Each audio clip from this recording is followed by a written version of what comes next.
Welcome to Long Bay, a beach north of Auckland on a late summer's day. This is a little exercise. If you look on the horizon to the right, you'll see a large container ship, just maybe above those two people that are walking.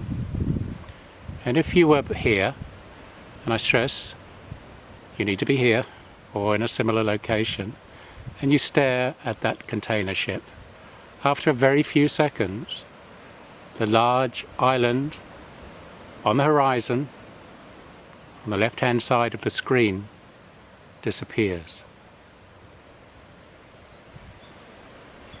And there's another island, a darker, flatter island. If you were to stare at the right-hand corner of that island for a few seconds, then the island in the distance, now on the right of the screen, disappears. And then if you were to look at the left-hand side of the island in the distance for a few seconds, very still and very focused, look at the left-hand side of it, you'll find that the island on the left side of the screen disappears. As I say, you probably need to be outside. There's a reason for that, and I'll explain the reason very shortly. Well, welcome back. I hope you have the opportunity of trying that yourself in a suitable location. It's important to have a landscape which is fairly simple. There's not a lot of clutter in the landscape. I'm going to try and explain what I feel is happening here, and it's just a theory. It's not what many people could be thinking. This is our blind spot. And just to demonstrate the blind spot, if you look at your, let's say, your right thumb with your left eye, with your right eye closed, and move the left thumb away from you, there's a point where the top of the thumb disappears and then it reappears. And as many of you will know, that's because at the back of the eye, the retina, it's interrupted by where the optic nerve goes back, forms a cross and goes into the brain. Therefore it doesn't have the processing cells of the retina there. And interesting enough, we don't see the world with two, like a jigsaw with two jigsaw parts missing. We fill in those parts. We fill in those parts probably through our memory, like what it should look like. And also if we have a scene or we go into a new room, we're quickly scanning it and committing it to memory.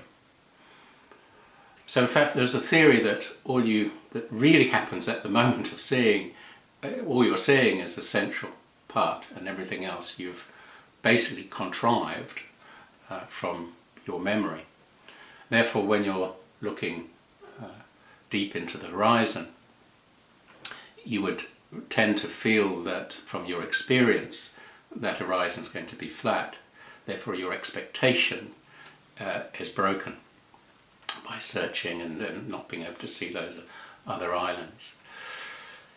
Interesting, when light of course is transferred to electrical impulses at the back of the eye, and it goes through, swaps over sides, hemispheres, and goes through two areas called the lateral geniculate bodies. Geniculate means like a knee for some reason.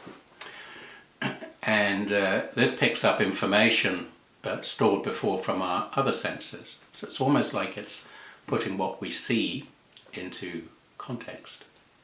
And then of course it passes through to our visual cortex, where it's reassembled, scattered and then reassembled.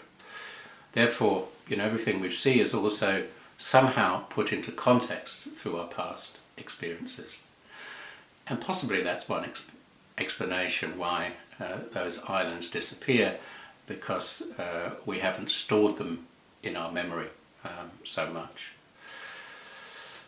I'd be interested to know what you feel about this, because it brings into, I suppose, our awareness that a lot of what we're seeing around us is in fact what we've remembered even recently or even from the past. Therefore, unusual phenomena may get missed.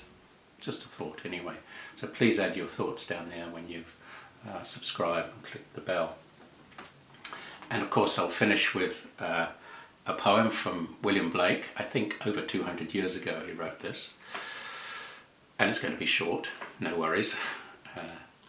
This life's dim windows of the soul distorts the heavens from pole to pole and leads you to believe a lie when you see with, not through the eye.